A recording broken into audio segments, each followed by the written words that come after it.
क्योंकि अच्छा राजा हो तो प्रजा भी अच्छी होती है, और राजा निकृष्ट हो तो प्रजा उसी का अनुसरण करती है। क्योंकि गीता में कृष्ण ने भी कहा है कि बड़ों का आचरण देख करके छोटे लोग करते हैं। जैसे घर का मुखिया होगा वैसे ही घर के लोग हो जाते हैं। एक बार राम जी ने भी यही बात कही थी कि मुखिया मुख सो चाहिए, खान पान को एक, पाले को सही सकल अंग, तुलसी सहित विवेक। मुखिया कैसा होना चाहिए? मुख के समान होना चाहिए। एक मुख से खाता है लेकिन पालन पोषण सभी अंगों का करता है। वो भोजन ये नहीं सोचता है कि इस हाथ में हम ऊर्जा ना दें। मुख एक है तो इसी प्रकार से कमाने वाला या घर को चलाने वाला या गांव को चलाने वाला, राष्ट्र को चलाने वाला मुखिया एक होता है, लेकिन उसका ही क्या होती है? बराबर, भेदभाव ना हो।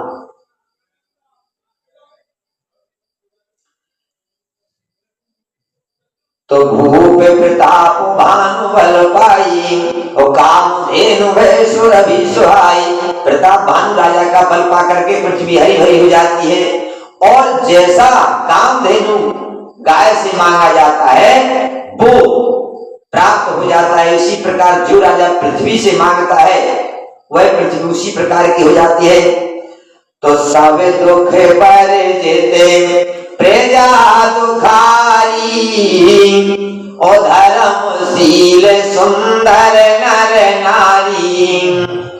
सब दुख वर्जित, उसके राज्य में कोई दुखी नहीं है, सुख से सारा राज्य चल रहा है, और वहां के नर नारी भी सुशील और सुंदर हैं, विवेकी हैं, धर्मशील हैं। तो सच धर्म रुचि हरिपद प्रीति, निर्भेद हेतु सिखाओ नित नीति। जो उसका मंत्री था धर्म रुचि नाम का, वो भी जैसा उसका नाम था धर्म रुचि, वैसे धर्म की रुचि के अनुसार सभी को विवेक की बात कहता था। सभी प्रजाजन उसको चाहते थे। तो गुरु सोर संत पितर माही देवा, करई सदान सबके सेवा। गुरु और पितृदेव, गुरुजन, ऋषि मुनि, उसके राज्य में जितने भी महाजन थे, राजन उनका क्रमबद्ध तरीके से वेद पुराणों के अनुसार सभी की सेवा किया करता था। और राज्य में जो किसी कारणवश कोई गरीब है या सताया हुआ है तो उसको वे अन्न वस्त्र दे करके उसका सम्मान किया करते थे। भूप धर्म जे वेद वखाने, सकल करई सादर सुख माने। वेदों में जिस प्रकार के जो धर्म बखान किए गए हैं, जैसे वेदों में वर्णन आया है कि धर्म क्या है, तो सबसे पहले है धर्म का जो जनहित का कार्य है, जो दूसरों का सुख प्रदान हो वो काम करना चाहिए, जिसमें उनको खुशी हो, उसको कहते हैं धर्म। तो पहले के राजा लोग क्या करते थे? कुआं, बावड़ी, तालाब, विद्यालय, गुरुकुल, जहां जहां पानी नहीं है पानी के लिए तालाब बनवाया करते थे उस जमाने में, और रास्ता के किनारे पेड़ लगाया करते थे कि आने वाले राहगीरों को छाया मिले। इस प्रकार से राजा लोग परोपकार किया करते थे।